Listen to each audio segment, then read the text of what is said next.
ಬರ್ಮಾಡ್ಕೊಳ್ಳಿಕ್ಕೆ ನಮ್ಮ ವ್ಯಕ್ತಿಯವರು ಹೋಗಿ ಅವ್ರನ್ನ ಎಸ್ಟಾರ್ಟ್ ಮಾಡ್ಕೊಂಡು ಬಂದಿದ್ದಾರೆ. ಅವರು ಅಧಿಕಾರಿಗಳು, ನಮ್ಮ ಪ್ರಭಾರ ಡಿಪಿಒ ಬಸವರಾಜ್ ಅವರು ಹಾಗೂ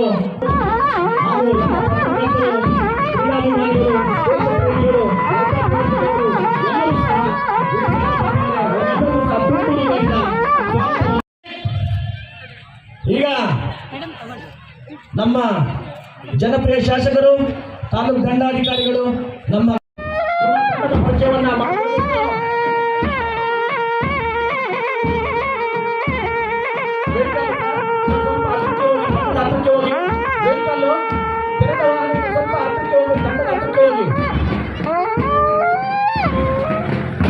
ಈಗ ಸ್ವಲ್ಪ ಬಲಭಾಗಕ್ಕೆ ಹೋಗಿ ವೆಹಿಕಲ್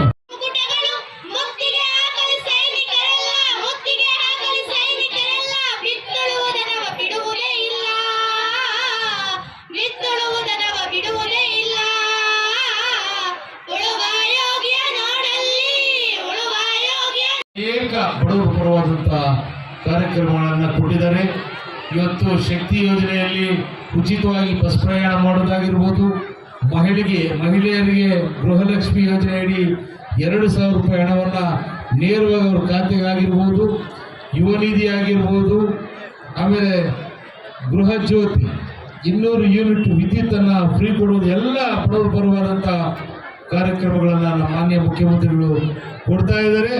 ಅದರ ಜೊತೆಯಲ್ಲಿ ನಾನು ಸಹ ಪ್ರಾಮಾಣಿಕವಾಗಿ ನಮ್ಮ ಪಾವಗಡ ಜನತೆಯ ಸೇವೆಯನ್ನು ಮಾಡ್ತಾ ಇದ್ದೇನೆ.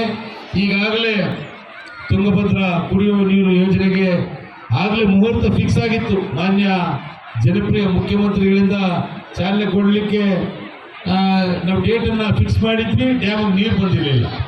ಈಗ ನೀರು ಬಂದಿದೆ, ಡ್ಯಾಮ್ ಫುಲ್ ಆಗಿ ಒಂದು ಗೇಟು ಕಿತ್ಕೊಂಡು ಹೋಗಿದೆ. ಆ ರಿಪೇರಿಯನ್ನು ಸಹ ಮಾಡ್ತಾ ಇದ್ದಾರೆ.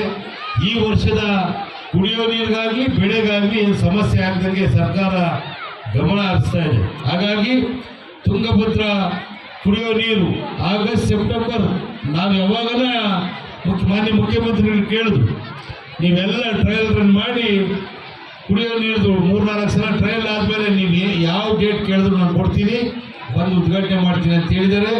ನಮ್ಮ AW ಅವರು ಎಲ್ಲ ಕೆರೆಗಳು ಇದೆಲ್ಲ ZPR ಅವರು ನೀರನ್ನ ಟ್ರಯಲ್ ಮಾಡಿದ್ದೀವಿ. ಅತಿ ಶೀಘ್ರದಲ್ಲೇ ಮುಖ್ಯಮಂತ್ರಿಗಳಿಂದ ಉದ್ಘಾಟನೆಯನ್ನು ಸಹ ಮಾಡಿಸ್ತೀನಿ. ಜೊತೆಯಲ್ಲಿ ಈಗ ಎತ್ತಿನ ಹೊಳೆದು ಸಹ ಕನ್ನಬೇಡಿಯಿಂದ ವಿರುಪ್ ಸಮುದ್ರವರೆಗೂ ಕೆಲವು ಟೆಕ್ನಿಕಲ್ ಆಗಿ ಕೆಲವು ತೊಂದರೆಗಳಿದೆ.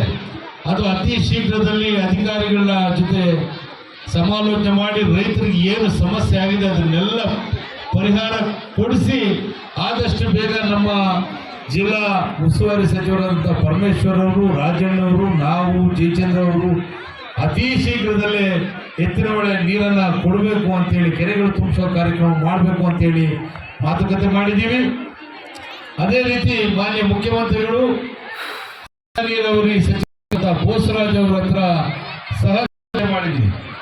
ಮಧುಗಿರಿ ಕೊರಟಗೆರೆಗೆ 280 ಕೋಟಿ, ಕೊರಟಗೆರೆಗೆ 245 ಕೋಟಿ ಮಧುಗಿರಿಗೆ ಕೊಟ್ಟಿದ್ದಾರೆ. ಅದೇ ರೀತಿ ಮುಖ್ಯಮಂತ್ರಿಗಳ ಜೊತೆ ನಾನು ಸಹ ನಮ್ಮ ಬರಪೀಡಿತ ಪ್ರದೇಶ ಪಾವಗಡಕ್ಕೆ ನೀವು ಎಲ್ಲ ಕೆರೆಗಳು ತುಂಬಿಸೋಕ್ಕೆ ಅನುಮತಿಯನ್ನು ಕೊಡಬೇಕಂತಿದ್ದೀನಿ. ಮೋಸ್ಟ್ಲಿ ಇನ್ನೊಂದು 3-4 ದಿವಸದಲ್ಲಿ ಮುಖ್ಯಮಂತ್ರಿಯವರ ಹತ್ರ ಈ ಕ್ಯಾಬಿನೆಟ್ ತರಕ್ಕೆ ಪ್ರಯತ್ನ ಪಡ್ತೀನಿ. ಯಾಕಂದರೆ ZP ಕೆರೆಗಳು, MI ಕೆರೆಗಳು ಇನ್ಯಾವ ಬಿಟ್ಟಿದ್ದಾರೆ, ಎತ್ತಿನ ಹೊಳೆ ಅಪ್ಪರ್ ಭದ್ರದಲ್ಲಿ ಬಿಟ್ಟಿರೋ ಕೆರೆ ಎಲ್ಲ ಕೆರೆಗಳು ತುಂಬಿಸ್ಬೇಕಂತ ಒಂದು ನಾನು ದಿಟ್ಟ ನಿರ್ಧಾರವನ್ನು ತಗೊಂಡು ಮುಖ್ಯಮಂತ್ರಿಗಳ ಬಳಿ ಚರ್ಚೆ ಮಾಡಿದ್ದೀನಿ. ಅವರು ಮಾಡಿಕೊಡ್ತೀನಿ ಅಂತ ಹೇಳಿದ್ದಾರೆ. ಹಾಗಾಗಿ ನಮ್ಮ ತಾಲೂಕು ವಿಶ್ವದ ಭೂಪಟದಲ್ಲೇ ನಮ್ಮದು ಒಂದು ಗುರುತಿಸೋ ಹಾಗೆ ಆಗಿದೆ. ಅಂದರೆ ಸನ್ಮಾನ್ಯ ಮುಖ್ಯಮಂತ್ರಿಗಳು 2013-14ರಲ್ಲಿ ಸೋಲಾರ್ ಪಾರ್ಕನ್ನು ಕೊಟ್ಟಂತಹ ನಮ್ಮ DK ಶಿವಕುಮಾರ್ ಅವರು ಇವತ್ತು 4,000 ಮೆಗಾವ್ಯಾಟ್ ಈಗ ಹೊಸದಾಗಿ ಆಗ್ತಾ ಇದೆ.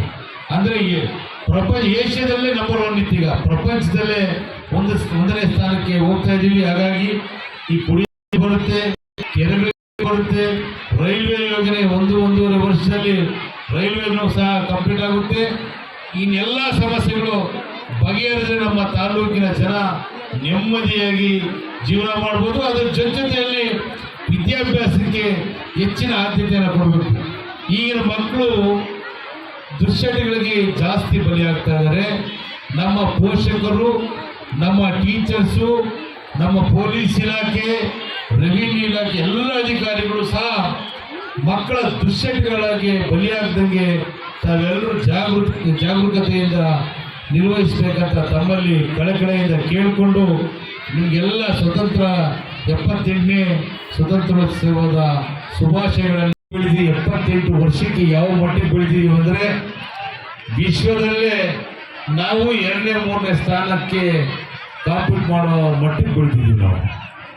ಈ ಒಂದು ಸಂದರ್ಭದಲ್ಲಿ ನಮ್ಮ ದೇಶದ ಮುಂದಿನ ಭವಿಷ್ಯದ ಏನು ವಿದ್ಯಾರ್ಥಿನಿಯರಿದ್ದಾರೆ ಇವರಿಗೆಲ್ಲ ನಮ್ಮ ಶಾಲಾ ಶಿಕ್ಷಕರಲ್ಲಿ ಒಂದು ಮನವಿ. ದೈಹಿಕ ಶಿಕ್ಷಕರು ಮಾರ್ಚ್ ಪಾಸ್ಟಲ್ಲಿ ಪ್ರೈವೇಟ್ ಸ್ಕೂಲಲ್ಲಿ ಆಗಿದ್ರೆ ಎಷ್ಟು ನೀಟಾಗಿ ಮಾರ್ಚ್ ಪಾಸ್ ಮಾಡಿರೋರು ಅದನ್ನು ಸ್ವಲ್ಪ ನೀವು ಅರ್ಥಕೋಬೇಕು. ಯಾಕಂದರೆ ಪ್ರೈವೇಟ್ ಶಾಲೆಗಳಿಗೂ ಸರ್ಕಾರಿ ಶಾಲೆಗಳಿಗೂ ಇರೋ ವ್ಯತ್ಯಾಸ ಇದು. ನೀವು ವೆರಿ ಇಂಟೆಲಿಜೆಂಟ್ಸು, ಪರ್ಸೆಂಟೇಜ್ ಮೇಲೆ ಸೆಲೆಕ್ಷನ್ ಆಗಿರ್ತೀರಾ, ಬಂದಿರ್ತೀರಾ. ನೀವು ನಮ್ಮ ದೇಶ ಈ ಮಟ್ಟಿಗೆ ಬೆಳಿಬೇಕಂದ್ರೆ ಹಿಂದೆ ಇರೋರೆಲ್ಲ ತುಂಬ ಶ್ರದ್ಧೆಯಿಂದ ಪಾಠಗಳು ಮಾಡ್ತಾಯಿದ್ರು. ಈ ಸ್ಪೋರ್ಟ್ಸಲ್ಲಿ ನಾವು ಹಳ್ಳಿಗಳಲ್ಲೇ ಎಲ್ಲ ಕಬಡ್ಡಿ, ಖೋ ಖೋ ಎಲ್ಲ ಆಡಿರೋರು ಹಿಂಡಾಗ್ಬಿಡ್ತಾ ಇದ್ರು ನಮ್ಮನ್ನು. ಆವಾಗ ಶೈಲಿ ಹಂಗಿತ್ತು. ಹಾಗಾಗಿ ತಾವು ದೈಹಿಕ ಶಿಕ್ಷಕರು ಸಹ ಬದಲಾವಣೆ ಆಗಬೇಕು. ನಮ್ಮ ಈಗ ನೀವೆಲ್ಲ ಈಗಿಂದಲೇ ಟ್ರೈನ್ ಅಪ್ ಮಾಡಿದ್ರೆ ಮಕ್ಕಳು ಒಳ್ಳೊಳ್ಳೆ ಈಗ ಖೋ ಖೋ ಆಗ್ಬೋದು, ಕಬಡ್ಡಿ ಆಗ್ಬೋದು, ವಾಲಿಬಾಲ್ ಆಗ್ಬೋದು, ಕ್ರಿಕೆಟ್ ಆಗ್ಬೋದು, ನ್ಯಾಷನಲ್ ಲೆವೆಲ್ಗೆ ಹೋಗ್ತಾರೆ. ಇಲ್ಲೇ ಫೇಲ್ಯೂರ್ ಆಗ್ಬಿಟ್ರೆ ಹಿಂಗೆ ಮಕ್ಕಳ ಭವಿಷ್ಯ. ಹಾಗಾಗಿ ಮೇನ್ ನಮ್ಮ ದೇಶ ಈ ಮಟ್ಟಿಗೆ ಬೆಳಿಬೇಕಂದ್ರೆ ಶಿಕ್ಷಣದಿಂದ ಮಾತ್ರ ಸಾಧ್ಯ. ನಾವು ಒಳ್ಳೆ ಏನು ಆಸ್ತಿ ಮಾಡಿದ್ರು ಏನು ಉಳಿಸ್ಕೊಳ್ಳಲ್ಲ ಮಕ್ಕಳು. ನಾವು ಒಳ್ಳೆ ಶಿಕ್ಷಣ ಕೊಟ್ಟರೆ ಮಾತ್ರ ಭವಿಷ್ಯದಲ್ಲಿ ಅವರು ಚೆನ್ನಾಗಿರ್ತಾರೆ, ಅವ್ರ ಕುಟುಂಬ ಚೆನ್ನಾಗಿರುತ್ತೆ, ಅವರ ಅಕ್ಕಪಕ್ಕ ಇರೋರೆಲ್ಲ ಚೆನ್ನಾಗಿರ್ತಾರೆ. ಯಾಕಂದರೆ ಒಬ್ಬ ವಿದ್ಯಾರ್ಥಿ ಒಳ್ಳೆ ಮಟ್ಟಿಗೆ ನೋಡಿ, ಇವಾಗೆಲ್ಲ ಅಧಿಕಾರಿಗಳು ಕೂತವರಲ್ಲ ಇವರೆಲ್ಲ ಕಷ್ಟಪಟ್ಟು ಓದಿ ಈ ಮಟ್ಟಿಗೆ ಬಂದಿದ್ದಾರೆ.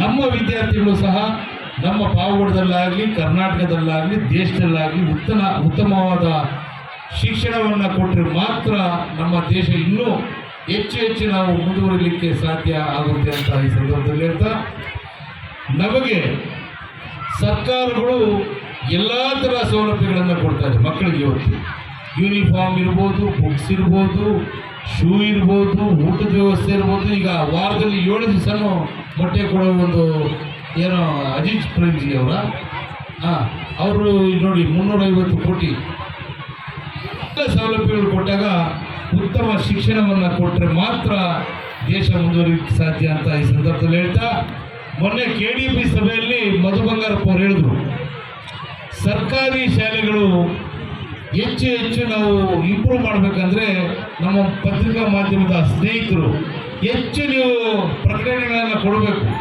ಈಗ ಜನಗಳಿಗೆ ಅರಿವು ಮೂಡಿಸ್ಬೇಕು. ಯಾಕಂದರೆ ಈಗ ಎಲ್ಲ ನೋಡಿ ಗ್ರಾಮ ಪಂಚಾಯತಿ ವ್ಯಾಪ್ತಿಯಲ್ಲಿ 2-3 ಪ್ರೈವೇಟ್ ಸ್ಕೂಲ್ಸ್ ಇದೆ.